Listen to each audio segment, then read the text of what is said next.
ಬೆಂಗಳೂರಿನಲ್ಲಿ rowdy sheeter ಬೆಕ್ಲು Shiva ಕೊಲೆ ಪ್ರಕರಣದಲ್ಲಿ ಬಿಜೆಪಿ ಶಾಸಕ ಮಾಜಿ ಸಚಿವ ಭೈರತಿ ಬಸವರಾಜ್ ಬಂಧನಕ್ಕೆ ಸಿಐಡಿ ಅಧಿಕಾರಿಗಳಿಂದ ತೀವ್ರ ಹುಡುಕಾಟ ನಡೆದಿದೆ. ರೌಡಿ ಕೊಲೆ ಕೇಸ್ನಲ್ಲಿ ಎ5 ಆರೋಪಿಯಾಗಿರೋ ಬಿಜೆಪಿ ಶಾಸಕ ಭೈರತಿ ಬಸವರಾಜ್ಗಾಗಿ ತೀವ್ರ ಹುಡುಕಾಟ ನಡೆದಿದೆ. ನಿರೀಕ್ಷಣಾ ಜಾಮೀನು ನಿರಾಕರಣೆಯಾಗ್ತಿದ್ದಂತೆ ಶಾಸಕನ ಮೊಬೈಲ್ ಸ್ವಿಚ್ ಆಫ್ ಆಗಿದೆ. ಸದ್ಯ ಅಜ್ಞಾತ ಸ್ಥಳಕ್ಕೆ ತೆರಳಿರೋ ಕೆಆರ್ಪುರಂ ಶಾಸಕ ಭೈರತಿ ಬಸವರಾಜ್ ಪತ್ತೆಗೆ ಸಿಐಡಿ ಪೊಲೀಸರು 3 ತಂಡ ರಚಿಸಿ ಗೋವಾ, ಮಹಾರಾಷ್ಟ್ರದಲ್ಲಿ ಜಾಲಾಡಿದ್ದಾರೆ. ನಿರೀಕ್ಷಣಾ ಜಾಮೀನಿಗಾಗಿ ಜನಪ್ರತಿನಿಧಿಗಳ ವಿಶೇಷ ಕೋರ್ಟ್ನಲ್ಲಿ ಭೈರತಿ ಬಸವರಾಜು ಅರ್ಜಿ ಸಲ್ಲಿಸಿದ್ರು. ಆದರೆ ಈ ಮಧ್ಯಂತರ ಜಾಮೀನಿಗೆ ಕೋರ್ಟ್ ನಿರಾಕರಿಸಿದೆ. ಅರ್ಜಿ ವಿಚಾರಣೆ ಡಿಸೆಂಬರ್ 22ಕ್ಕೆ ಮುಂದೂಡಿದೆ. ಮತ್ತೊಂದೆಡೆ ಬೆಕ್ಲು ಕೊಲೆ ಪ್ರಕರಣದಲ್ಲಿ ಹಾಕಲಾಗಿದ್ದ ಕೋಕಾ ಕಾಯ್ದೆಯನ್ನ ಹೈಕೋರ್ಟ್ ರದ್ದು ಮಾಡಿದೆ. ಈ ಹೈಕೋರ್ಟ್ ಆದೇಶಕ್ಕೆ ತಡೆಯಾಜ್ಞೆ ಕೋರಿ ರಾಜ್ಯ ಸರ್ಕಾರ ಸುಪ್ರೀಂ ಕೋರ್ಟ್ಗೆ ಅರ್ಜಿ ಸಲ್ಲಿಸೋಕೆ ಮುಂದಾಗಿದೆ. ಇನ್ನು ಬೆಕ್ಲು ಕೊಲೆ ಪ್ರಕರಣದ 20ನೇ ಆರೋಪಿ ಅಜಿತ್ಗೆ ಮಧ್ಯಂತರ ಜಾಮೀನು ಮಂಜೂರಾಗಿದೆ. ಜಾಮೀನು ಪಡೆದು ಶಿವಮೊಗ್ಗ ಜೈಲಿಂದ ಹೊರಬಂದ ಬುರುಡೆ ಮ್ಯಾನ್ ಚಿನ್ನಯ್ಯ ನನಗೆ ಜೀವ ಬೆದರಿಕೆ ಇದೆ ಅಂತ ಬೆಳ್ತಂಗಡಿ ಪೊಲೀಸ್ ಠಾಣೆಗೆ ದೂರು ಕೊಟ್ಟಿದ್ದಾನೆ. ತನಗೆ ಹಾಗೂ ತನ್ನ ಪತ್ನಿಗೆ ಜೀವ ಬೆದರಿಕೆ ಇದೆ ಅಂತ ಚಿನ್ನಯ್ಯ ದೂರು ನೀಡಿದ್ದಾನೆ.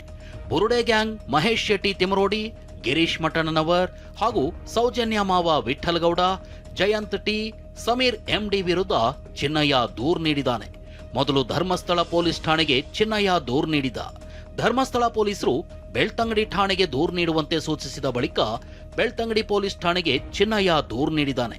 ಸದ್ಯ ಧರ್ಮಸ್ಥಳ ಗ್ರಾಮದ ಲಾಡ್ಜೊಂದರಲ್ಲಿ ವಾಸ್ತವ್ಯ ಹೂಡಿರೋ ಚಿನ್ನಯ್ಯ ಸೂಕ್ತ ಭದ್ರತೆ ನೀಡುವಂತೆ ಮನವಿ ಮಾಡಿದ್ದಾನೆ. ಒಂದ್ ಕಡೆ ಜೆಸಿಬಿಗಳ ಆರ್ಭಟ, ಮತ್ತೊಂದ್ ಕಡೆ ನಿವಾಸಿಗಳ ಕಣ್ಣೀರು. ಸೂರು ಕಳೆದುಕೊಂಡು ಗೋಳಾಡ್ತಿರೋ ವೃದ್ಧರು, ಅಳಿದುಳಿದ ವಸ್ತು ಆರಿಸ್ಕೊಳ್ತಿರೋ ಮಕ್ಕಳು, ಮುಂದೇನು ಅಂತ ತಿಳಿಯದೆ ಕಂಗಾಲಾಗಿರೋ ಜನ. ಆಧಾರ್ ಕಾರ್ಡ್ ಇಲ್ಲದು, ರೇಷನ್ ಇಲ್ಲದು, ಎಲ್ಲ ಆದ್ಮೇಲೆ ನೀವು ಹೆಂಗ್ ರೇಷನ್ ಮಾಡೋದು ಬಂದು ಯಾಕೆ ಮಾಡಿದ್ರಿ? ಓಟ್ ಹೆಂಗ್ ಹಾಕ್ಸ್ಕೊಂತೀರಾ? ಬೆಂಗಳೂರಿನಲ್ಲಿ ಅನಧಿಕೃತ ನಿವೇಶನಗಳ ವಿರುದ್ಧ ಜಿಬಿಎ ಸಮರ ಸಾರಿದೆ. ಬೆಂಗಳೂರಿನ ಶ್ರೀನಿವಾಸಪುರದ ಕೋಗಿಲು ಲೇಔಟ್ನಲ್ಲಿ 200ಕ್ಕೂ ಹೆಚ್ಚು ಮನೆಗಳ ತೆರವಿಗೆ ಆಪರೇಷನ್ ನಡೆಯಿತು. 14 ಎಕರೆ ಪಾಲಿಕೆ ಜಾಗದಲ್ಲಿ ಅನಧಿಕೃತವಾಗಿ ನಿರ್ಮಿಸಿದ್ದ 190ಕ್ಕೂ ಹೆಚ್ಚು ಮನೆಗಳನ್ನ ನೆಲಸಮಗೊಳಿಸಲಾಯಿತು.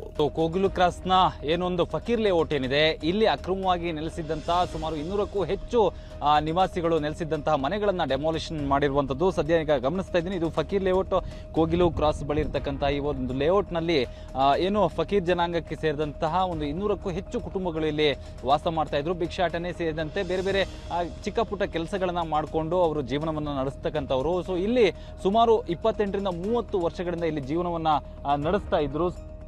ಒಂದು ಸೂಚನೆನೂ ಕೊಡದೆ ಕೆಡವಿದ್ದಾರೆ ಅಂತ ಸೂರು ಕಳೆದುಕೊಂಡವರು ಹಿಡಿ ಶಾಪ ಹಾಕಿದ್ರು. ಬಿಳಿ ಹುಳ, ಕರಿ ಹುಳ, ಒಂದೆರಡು ದಿನವಲ್ಲ, 1 ತಿಂಗಳಿಂದ ಇದೇ ಗೋಳು. ಹೇ, ಅದು ಹುಳ ಅಲ್ಲಪ್ಪ, ಕಾಳು, ತಿಂದ್ರೆ ಏನಾಗಲ್ಲ ಅಂತ ಮೇಷ್ಟ್ರು ಹೇಳ್ತಾರೆ. ಹೀಗೆ ಮಕ್ಕಳಿಗೆ ಸುಳ್ಳು ಹೇಳುವವನು ಅವನೆಂಥ ಮೇಷ್ಟ್ರು ಇರಬೇಕು. ಶಾಲಾ ಮಕ್ಕಳ ಬಿಸಿಯೂಟದ ಅಧ್ವಾನ ಭುಗಿಲೇಳ್ತಾ ಇದ್ದಂತೆ ಚಿಕ್ಕಮಗಳೂರು ಜಿಲ್ಲೆ ಕಡೂರು ತಾಲೂಕಿನ ಬಿಟ್ಟೇನಹಳ್ಳಿ ಸರ್ಕಾರಿ ಕಿರಿಯ ಪ್ರಾಥಮಿಕ ಶಾಲೆಗೆ ಪೋಷಕರು ಭೇಟಿ ಕೊಟ್ಟು ಪರಿಶೀಲನೆ ನಡೆಸಿದ್ರು. ಅನ್ನ ಸಾಂಬಾರ್ ಪಾತ್ರೆಯಲ್ಲಿ ಹುಳುಗಳ ರಾಶಿ ಕಂಡು ಕಂಗಾಲಾದ್ರು. ಸರ್ಕಾರದಿಂದ ಬರೋದೇ ಹೀಗೆ, ನಾವೇನ್ ಮಾಡೋಣ ಅಂತ ಹೇಳಿದ ಶಿಕ್ಷಕರಿಗೆ ಪೋಷಕರು ತರಾಟೆಗೆ ತೆಗೆದುಕೊಂಡ್ರು. ಅಡುಗೆ ಸಿಬ್ಬಂದಿ ವಿರುದ್ಧವೂ ಆಕ್ರೋಶ ವ್ಯಕ್ತಪಡಿಸಿದ್ರು.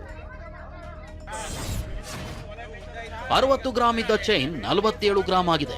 25 ಗ್ರಾಂ ಇದ್ದ ಬಳೆ 21 ಗ್ರಾಂ ಆಗಿದೆ. ಚಿನ್ನದ ಕೊಂಡಿಗಳೇ ಮಾಯವಾಗಿವೆ. ಚಿನ್ನದ ಗುಂಡುಗಳು ಕಡಿಮೆಯಾಗಿವೆ. ಮೈಸೂರಿನ ಹೆನಗಲ್ ಗ್ರಾಮದ ಕೆನರಾ ಬ್ಯಾಂಕ್ ಸಿಬ್ಬಂದಿಯ ಚಿನ್ನದ ಮೋಸದಿಂದ ಚಿನ್ನ ಅಡವಿಟ್ಟ ಗ್ರಾಹಕರು ಕಕ್ಕಾಬಿಕ್ಕಿಯಾಗಿದ್ದಾರೆ. ನಂದು 60 ಗ್ರಾಂ ಚೈನ್, ಇದು 47 ಗ್ರಾಂ ಆಗಿದೆ ಸರ್. 117 ಗ್ರಾಂ ಒಂದ್ಸಲ ಇಟ್ಟಿದೆ, ಒಂದು 130 ಇದ್ದು ನಾವು ಮನೆ ಚೆಕ್ ಮಾಡಕ್ ಬಂದಾಗ ನೋಡಿ ಈ ತರ 3 ಲಿಂಕ್ ತೆಗೆದುಬಿಟ್ಟಿದ್ದಾರೆ.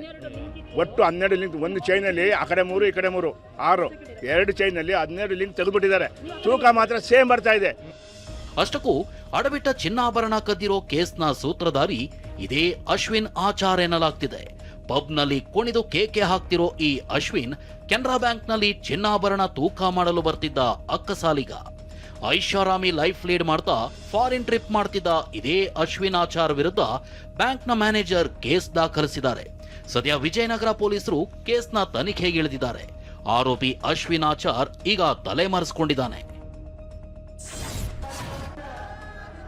ಮನ್ರೇಗಾ ಯೋಜನೆ ಹೆಸರನ್ನ ಬದಲಿಸಿದ ಕೇಂದ್ರ ಸರ್ಕಾರದ ವಿರುದ್ಧ ಬೆಂಗಳೂರಿನ ಫ್ರೀಡಂ ಪಾರ್ಕ್ನಲ್ಲಿ ಕಾಂಗ್ರೆಸ್ ಪ್ರತಿಭಟನೆಯನ್ನ ನಡೆಸಿದೆ. ಕೆಪಿಸಿಸಿ ಅಧ್ಯಕ್ಷ ಡಿಸಿಎಂ ಡಿಕೆ ಶಿವಕುಮಾರ್ ನೇತೃತ್ವದಲ್ಲಿ ಪ್ರತಿಭಟನೆ ನಡೆದಿದ್ದು, ಕಾಂಗ್ರೆಸ್ನ ಅನೇಕ ನಾಯಕರು ಭಾಗಿಯಾಗಿ ಕೇಂದ್ರ ಸರ್ಕಾರದ ವಿರುದ್ಧ ಆಕ್ರೋಶ ವ್ಯಕ್ತಪಡಿಸಿದರು.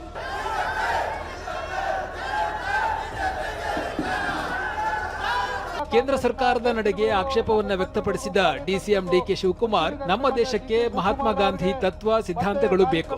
ಇಂತಹ ಅವಮಾನಕರ ನಿರ್ಧಾರ ಯಾವ ಸರ್ಕಾರವೂ ಕೈಗೊಂಡಿಲ್ಲ.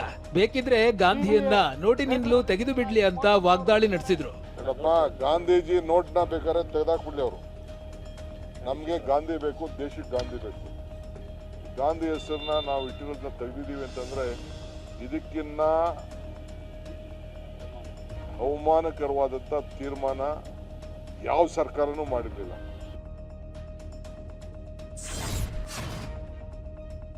ಸ್ವಾತಂತ್ರ್ಯದ ನಾಯಕತ್ವ ವಹಿಸಿದ ಗಾಂಧೀಜಿ ಕಾಂಗ್ರೆಸ್ ನಾಯಕತ್ವ ವಹಿಸಿದ್ರು. ದೇಶದ ಸ್ವಾತಂತ್ರ್ಯಕ್ಕಾಗಿ ತ್ಯಾಗ ಮಾಡಿದ ಗಾಂಧೀಜಿ ಹೆಸರನ್ನ ತೆಗೆಯುವ ಕೆಲಸ ನಾಥೂರಾಮ್ ಗೋಡ್ಸೆ ಪಕ್ಷ ಮಾಡಿದೆ. ಹೀಗಂತ ಡಿಸಿಎಂ ಡಿಕೆ ಶಿವಕುಮಾರ್ ಬಿಜೆಪಿ ವಿರುದ್ಧ ವಾಗ್ದಾಳಿ ನಡೆಸಿದ್ರು. ಸತ್ಯಕ್ಕೆ ಜಯ, ಸತ್ಯ ಯಾವಾಗಲೂ ಉಳಿತದೆ. ನಾನು ಹೇಳಿದ್ನಲ್ಲ, ಈ ಗಾಂಧಿ ನೋಟು ಅವ್ರು ತೆಗೆದಾಕ್ಬಿಡ್ಲಿ. ಇಂಥ ದೊಡ್ಡ ಕೊನೆಗಾಲದ ರಾಜಕಾರಣ ಈ ದೇಶದಲ್ಲಿ ಬಿಜೆಪಿಗೆ ಇದರಿಂದನೇ ಪ್ರಾರಂಭ ಆಗ್ತದೆ. ಅಸ್ಪೃಶ್ಯತೆ ವಿರುದ್ಧ ಇದ್ದಿದ್ದೇ ಗಾಂಧೀಜಿಯವರನ್ನ ಕೊಲ್ಲಲು ಪ್ರಮುಖ ಕಾರಣ ಅಂತ ಕಾಂಗ್ರೆಸ್ ಪ್ರತಿಭಟನೆಯಲ್ಲಿ ಎಂಎಲ್ಸಿ ಬಿಕೆ ಹರಿಪ್ರಸಾದ್ ಹೇಳಿದ್ದಾರೆ. ಗೋಡ್ಸೆ ಟೆರರಿಸ್ಟ್ನ ಬಿಟ್ಟು ಬಿಜೆಪಿ ಇರಲ್ಲ, ಆರ್ಎಸ್ಎಸ್ನವರು ಬ್ರಿಟಿಷರ ಬೂಟು ನೆಕ್ಕುತ್ತಿದ್ರು ಎಂದು ಹರಿಪ್ರಸಾದ್ ವಾಗ್ದಾಳಿ ನಡೆಸಿದ್ರು. ಮಂಚೂಣಿಯಲ್ಲಿದ್ದಂತ ಮಹಾತ್ಮ ಗಾಂಧಿಯವರನ್ನ ಕೊಲ್ಲಕ್ಕೆ ಕಾರಣ ಇವರು ಅಸ್ಪೃಶ್ಯತೆಯ ವಿರುದ್ಧ ಇದ್ರು, ಮಹಿಳೆಯರಿಗೆ ಅಧಿಕಾರವನ್ನು ಕೊಡಬೇಕಾದ್ರ ಪರ ಇದ್ರು, ಬಡವರ ಪರ ಇದ್ರು, ಕಾರ್ಮಿಕರ ಪರ ಇದ್ರು. ಇದಕ್ಕೋಸ್ಕರ ಮಹಾತ್ಮ ಗಾಂಧಿ ಅವ್ರನ್ನ ಕೊಲೆ ಮಾಡಿರ್ತಕ್ಕಂಥದ್ದು ನಾಥೂರಾಮ್ ಗೋಡ್ಸೆ. ಬ್ರಿಟಿಷರ ಬೂಟ್ ನೆಕ್ತಾ ಇದ್ದ RSS ಅವರು ಇವತ್ತು ಕಾಂಗ್ರೆಸ್ ಪಕ್ಷವನ್ನ ಬಗ್ಗು ಬಡಿಲಿಕ್ಕೆ ಬರ್ತಾರೆ, ಅವ್ರ ಕೈ ಸಾಧ್ಯನೇ ಇಲ್ಲ. ಉತ್ತರ ಕನ್ನಡ ಜಿಲ್ಲೆಯ ಆಂದ್ಲೆ ಗ್ರಾಮದಲ್ಲಿರುವ ಜಗದೀಶ್ವರಿ ಮತ್ತು ಮಹಾಗಣಪತಿ ಎರಡೂ ದೇವಸ್ಥಾನಗಳಲ್ಲಿ ಡಿಸಿಎಂ ಡಿಕೆ ಶಿವಕುಮಾರ್ ವಿಶೇಷ ಪೂಜೆ ಸಲ್ಲಿಸಿದ್ದಾರೆ.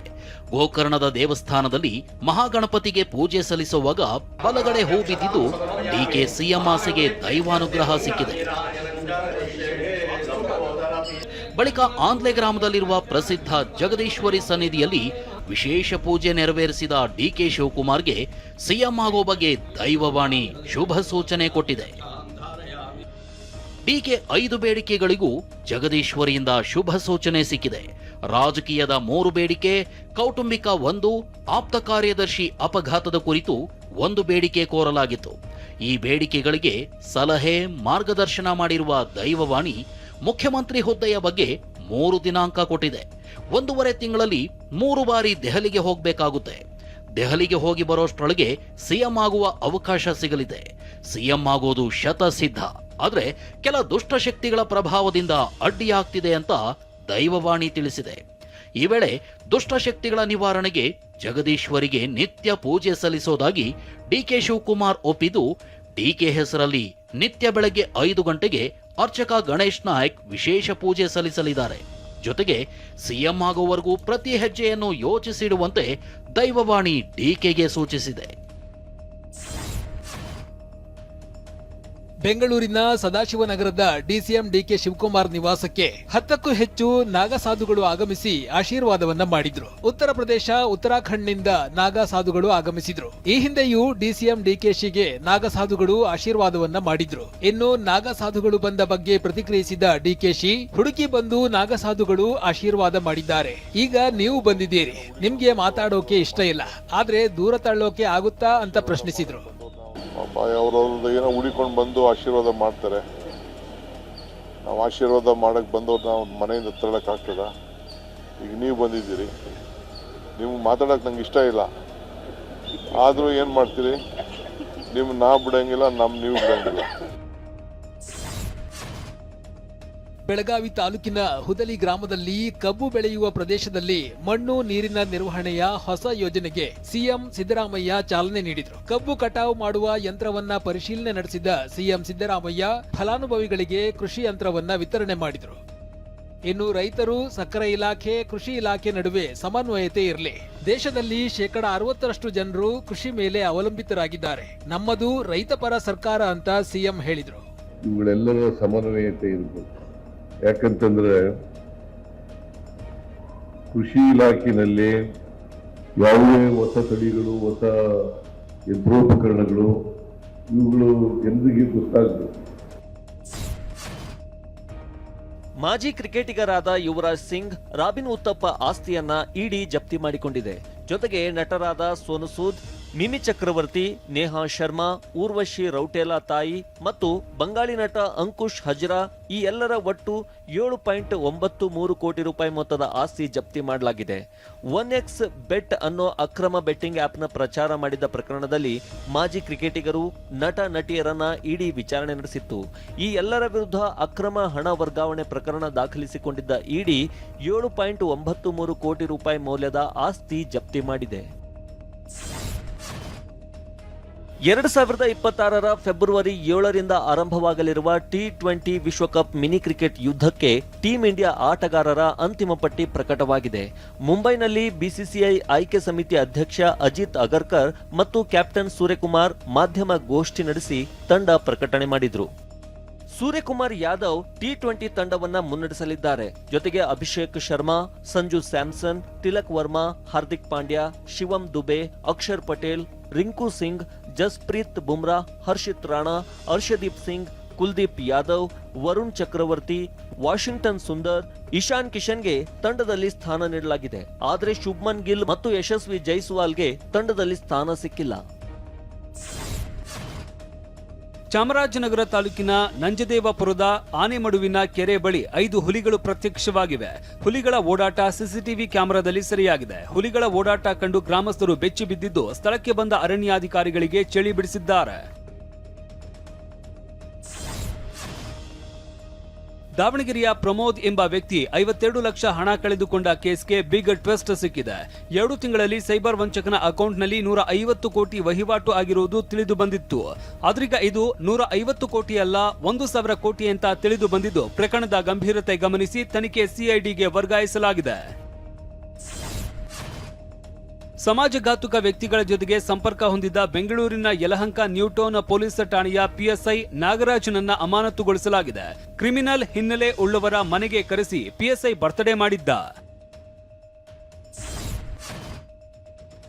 ದೆಹಲಿಯಲ್ಲಿ ದಟ್ಟ ಮಂಜು ಹಿನ್ನೆಲೆ ವಿಮಾನ ಹಾರಾಟದಲ್ಲಿ ವ್ಯತ್ಯಯವಾಗಿದೆ. 700ಕ್ಕೂ ಹೆಚ್ಚು ವಿಮಾನಗಳ ಹಾರಾಟದಲ್ಲಿ ವಿಳಂಬವಾಗಿದೆ. ಕೆಲವು ಅಂತಾರಾಷ್ಟ್ರೀಯ ವಿಮಾನಗಳ ಹಾರಾಟದಲ್ಲೂ ಸಮಸ್ಯೆ ಉಂಟಾಗಿದೆ. ದೆಹಲಿಯಲ್ಲಿ ಕನಿಷ್ಠ ತಾಪಮಾನ 8 ಡಿಗ್ರಿ ಸೆಲ್ಸಿಯಸ್ ದಾಖಲಾಗಿದ್ದು ಗಾಳಿಯ ಗುಣಮಟ್ಟ 420ಕ್ಕೆ ತಲುಪಿದೆ. ಒಡಿಶಾದ ಸಂಬಲ್ಪುರಿನಲ್ಲಿ ಕೇವಲ 187 ಹೋಂಗಾರ್ಡ್ ಹುದ್ದೆಗಳಿಗೆ 8,000ಕ್ಕೂ ಹೆಚ್ಚು ಆಕಾಂಕ್ಷಿಗಳು ಪರೀಕ್ಷೆಯನ್ನ ಬರೆದಿದ್ದಾರೆ. ಉದ್ಯೋಗಾಕಾಂಕ್ಷಿಗಳು ಜಾಸ್ತಿ ಇದ್ದಿದ್ರಿಂದ ಪರೀಕ್ಷೆಯನ್ನ ಏರ್ ಸ್ಟ್ರಿಪ್ನಲ್ಲಿ ನಡೆಸಬೇಕಾಯಿತು. ಈ ದೃಶ್ಯ ಡ್ರೋನ್ ಕ್ಯಾಮೆರಾದಲ್ಲಿ ಸೆರೆ ಹಿಡಿಯಲಾಗಿದೆ.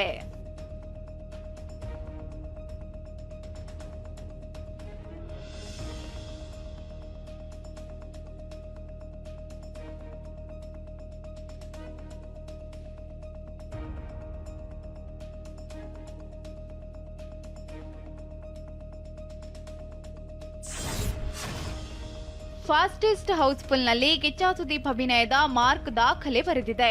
ಬುಕ್ಕಿಂಗ್ ಓಪನ್ ಆಗಿ ಕೆಲವೇ ನಿಮಿಷಗಳಲ್ಲಿ 46 ಥಿಯೇಟರ್ಗಳಲ್ಲಿ ಬೆಳಗಿನ 6 ಗಂಟೆ ಶೋ ಹೌಸ್ಫುಲ್ ಆಗಿದೆ.